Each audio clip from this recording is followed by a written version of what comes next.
Welcome. Thank you for tuning in Neptune Knives. So today we're looking at the BBR1 folder by Mr. Bastinelli and MonsieurFrom London. It's a collaboration from two YouTubers. I'll put their links below. And basically, Bastinelli, or Basta2A is his channel here on YouTube, is a French custom knife maker. And for those unfamiliar with French design, like Fred Perrin, the creator of the PPT, French knives to me tend to have a certain kind of look and feel to them that I would say is characterized by kind of lightweight, more tactical, more of a elegant, like a slicing blade shapes. And so this is one of Mr. Bastinelli's fixed blade. This is the Raptor GT6 or Geronimo Team 6.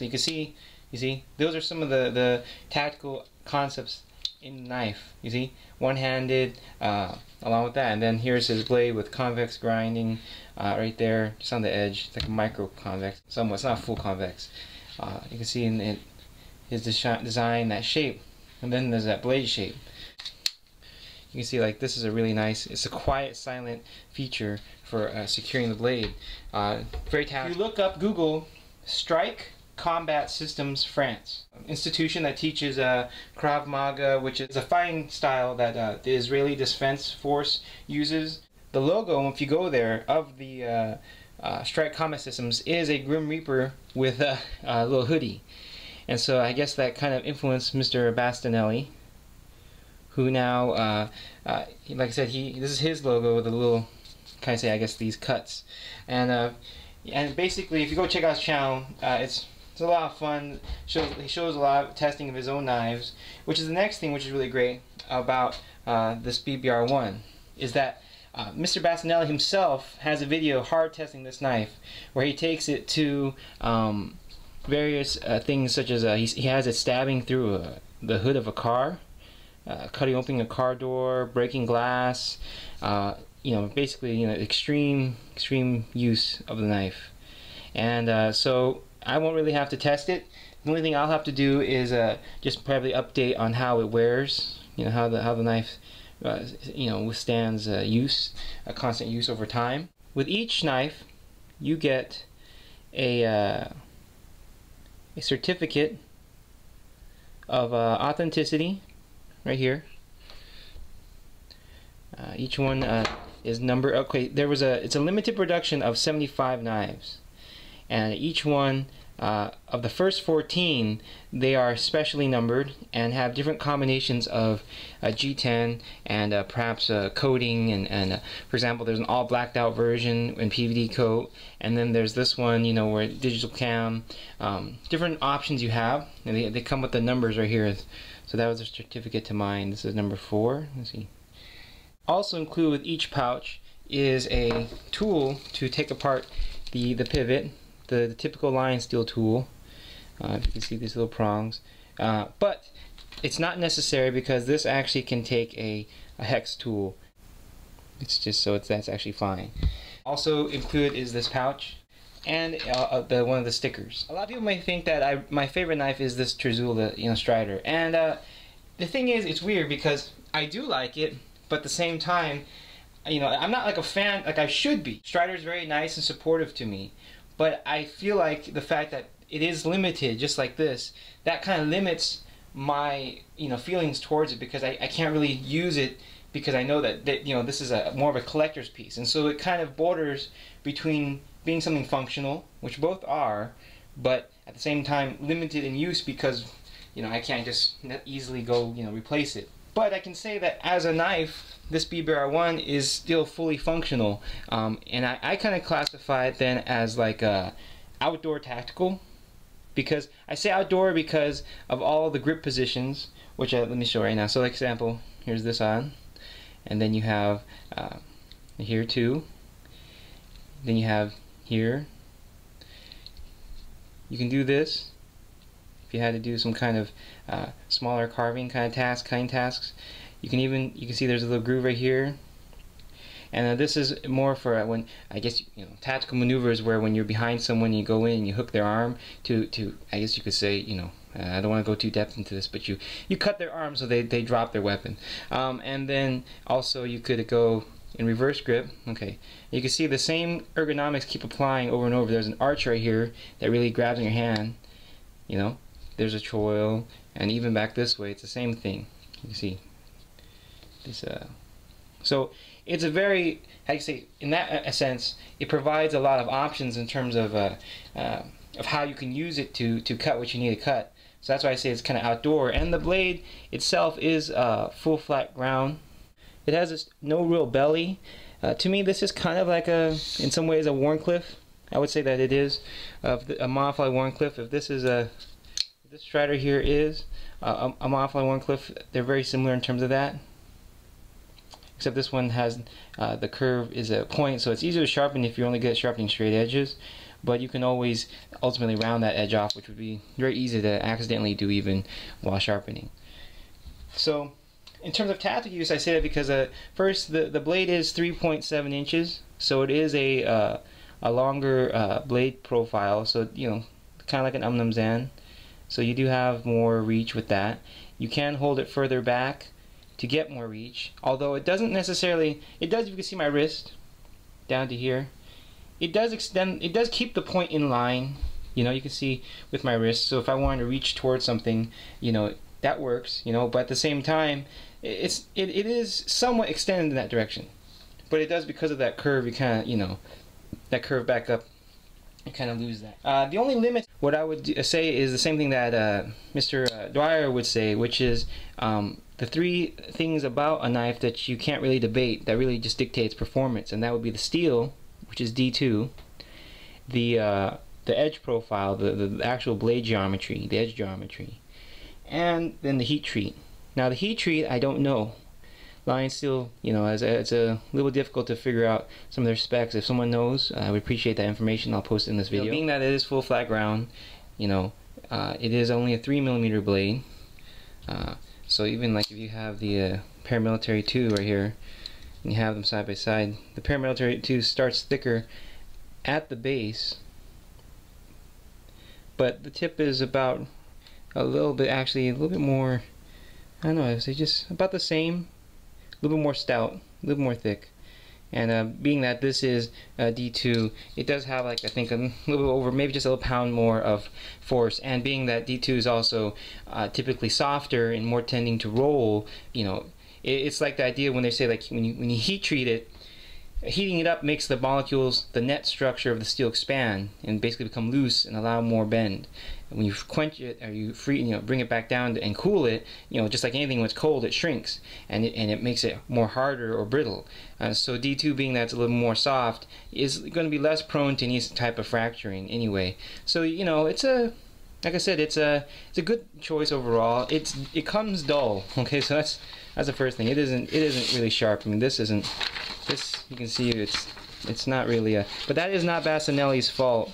Mr. Bastinelli's fault. That is Lionsteel's quality and manufacturing.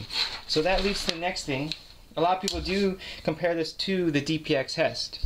And why that is because you see a lot of similar features. The Roto Block, the titanium, the liner, the G10, the coating. It's very similar, and the reason for that is because both the DPX Hest and this are made by Lionsteel, which is in Italy.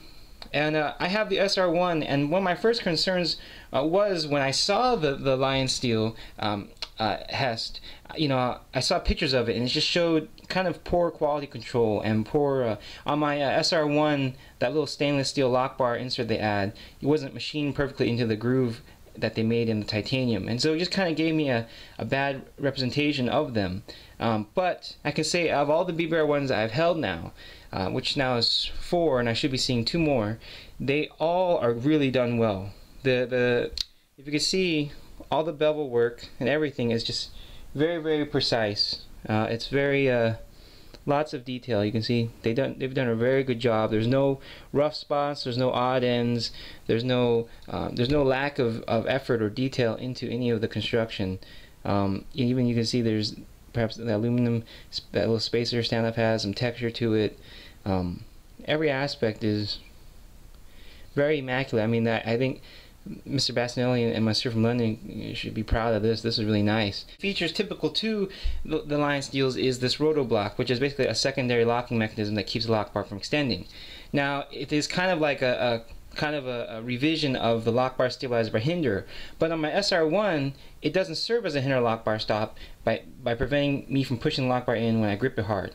This one does. Now, I don't know about the HT, but this one specifically, when Mr. Bastinelli designed that cutout area, you can see it's very tight, and when you push, there's really not much room to go down. So you can see that, you can a little bit, and then that's it.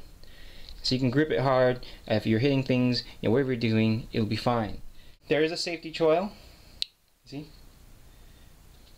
which he even showed me because he knows I like that. This coating is PVD, and he does a test on that, so you can see that. Note to anyone who's collecting this knife, you can see on the pivot, it doesn't hold up very well, the coating on the pivot, just because it sticks out. Let's see if I can get this to focus. You can see it's just kind of scraped a little bit. The lock cutout is on the correct side. You see the pocket clip does have that grip for that, so that's good to pull it out of your pocket easily.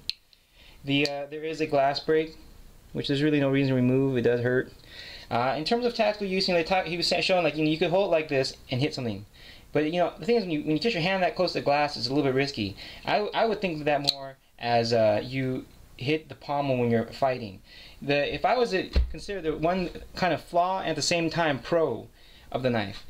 First, if you see these two knives, I showed a couple clips now, so go back if you want to see, but if you actually look at the design, it's very similar. You see, there's a ramp here and there's a ramp here, but this one's more pronounced. There's a little missing portion for your hand to put your finger there to do work. Finer kind of works. There is both are somewhat modified Warncliffes. Both have those kind of same ergonomics along the handle here. You can see the little curves. Both have stabilizers. You see what I'm saying? They're very similar in terms of this, and for comparison, for I guess paramilitary 2, here's the thickness. It is a thick handle. A lot of material goes into this, and you can see the similarities.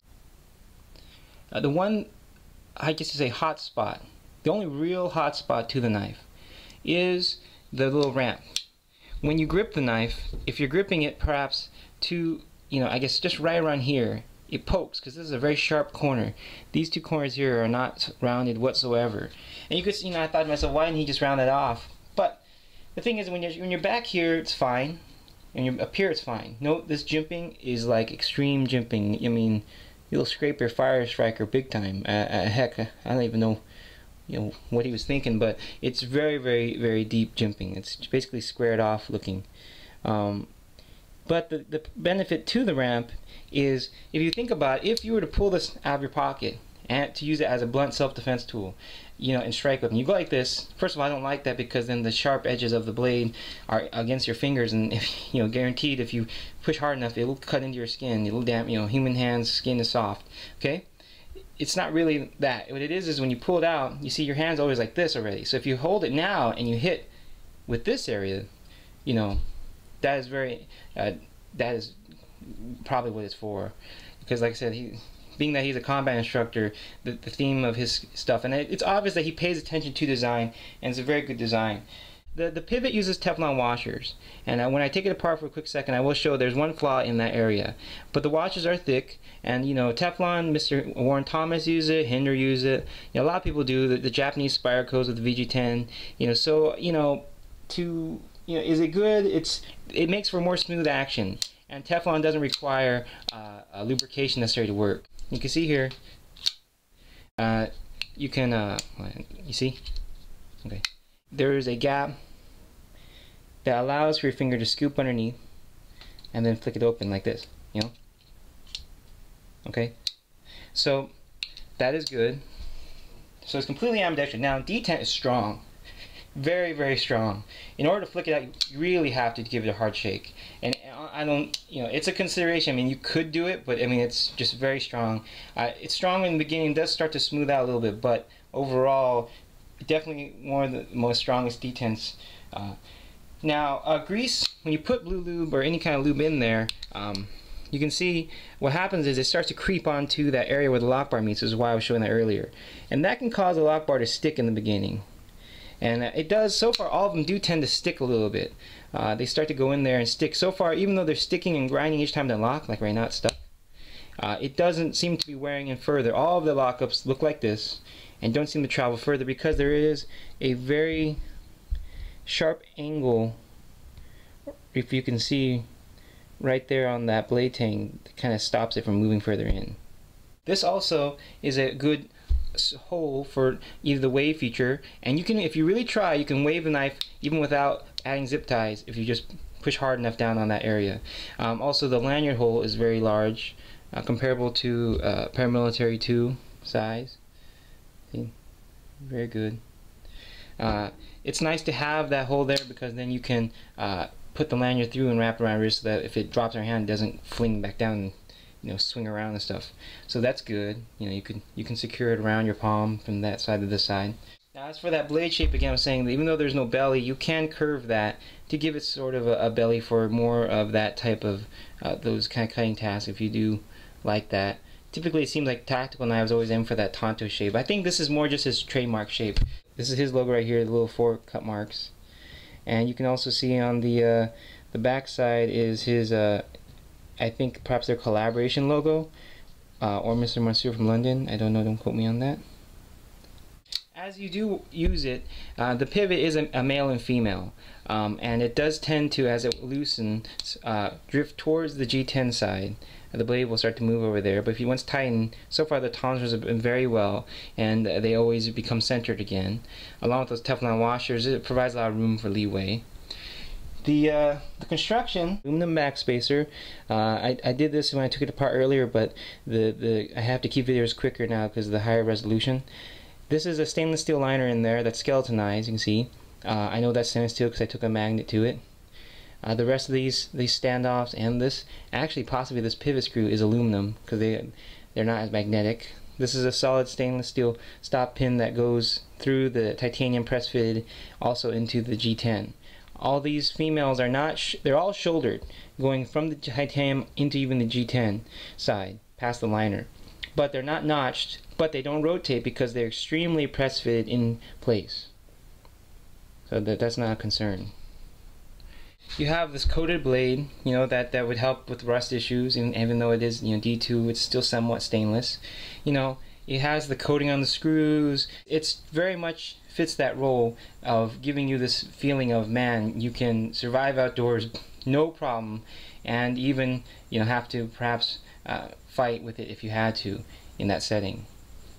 So now, one of the largest concerns of any, I would say, knife is when you tap screws directly into titanium, because titanium is soft, very soft. When you first take apart this knife, you will have to pry it apart because of all the press fitting. So, you know, and put a small flathead or something like that in there, but wrap it with some cloth so when you pry it apart you don't damage anything, the titanium side. Pocket clip is stainless steel, but one of the most biggest concerns, like I said, is this. You know, when you have small screws, not only one can the top strip, it can strip the threading out if it doesn't go deep, if it's not tapped deep enough into the titanium. Which is nice about this knife, you can see how far the screw is tapped into titanium. Very, very deep into it. So that has shown me, I've seen no concern of that. Now, as for the handle screws, they're all the same size as the pocket clip screws, so completely swappable. And in terms of machining, they all seem to provide the same. They all seem to be machined the same, so that if you did misplace one with another, well, you're not going to have increased resistance when putting it back together, you know, by putting one of the screws in the wrong hole from that didn't really tap into. You can see here, these screws so far have shown no problem. They're very much like the Valaton screws, and they're the kind of better style. When you have 3 different types of screws, and if you can see it here, here's the different 3 types of screws that can possibly be small. Now the one on the far right, of course, that's a larger size, but you see how the head is flat. Those tend to not hold up very well. Then right here, where they're slightly domed, better. But then the best is like this one, which is on the BBR1, which I'm holding in my hand. The head is completely flat and provides more surface area along the top, so it's much more durable. So I will say that these screws for the knife are very durable and haven't shown any flaw in that. So here's the pivot screw, very much similar to the Hinder in terms of its strength and stuff. There's the pivot itself. This construction is all press fitted. That stop pin is press fitted into the G10. Everything is press fitted and shouldered by even this G10 scale. So it becomes very difficult to pull this knife apart. So real fast, here's what it looks like on the inside. Now, before I show you the final, I guess you could say that somewhat of the only concern I have about the knife. Now I will say this.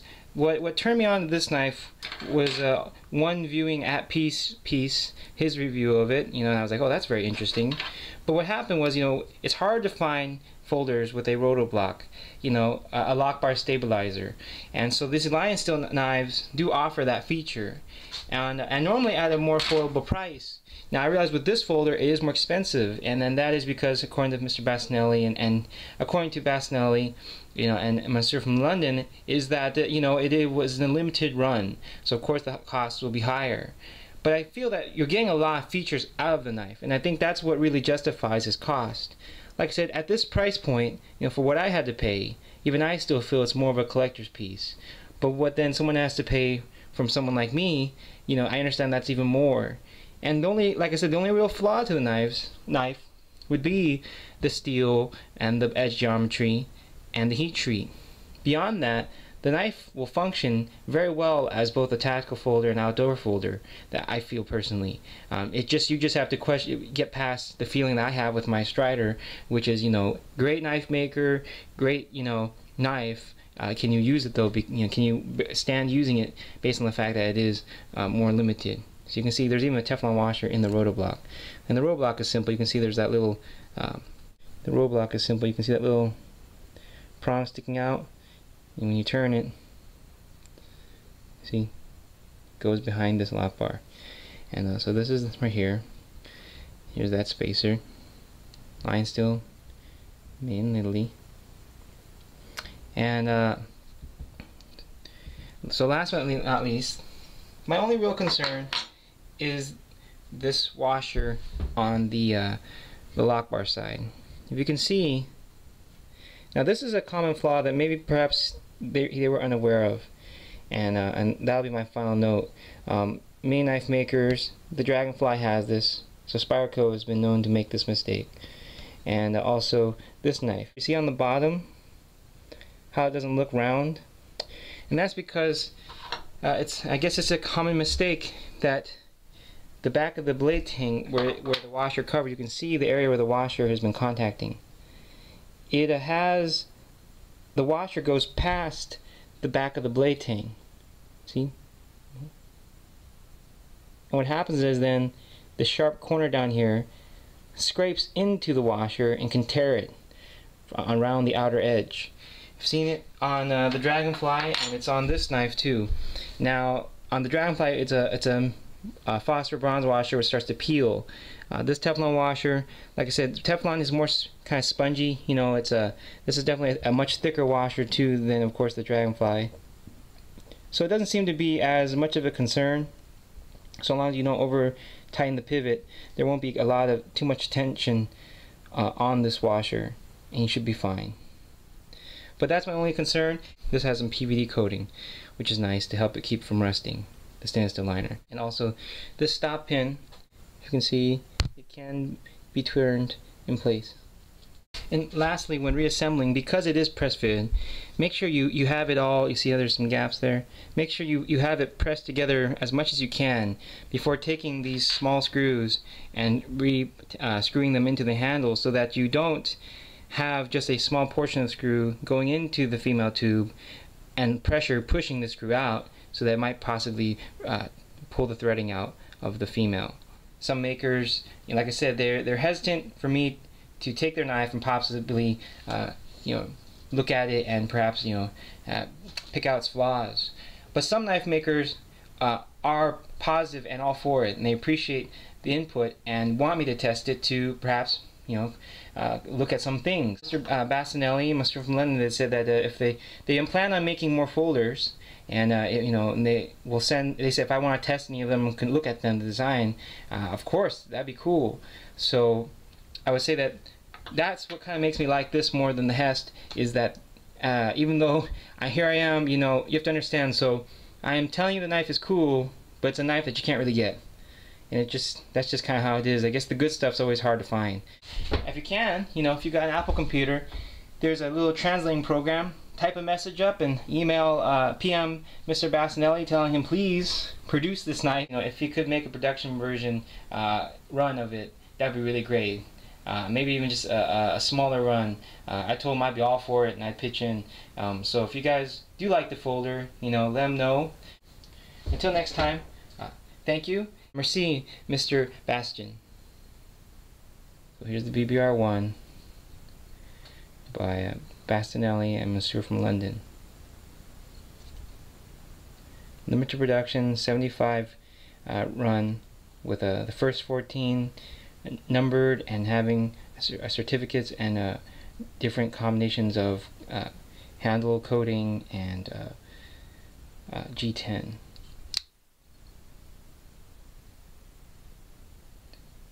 Macro shots, I guess. You can see the cutout isn't very deep, so you know it's good. It's not very much at risk for disengaging, especially since it is contoured right here and beveled right here.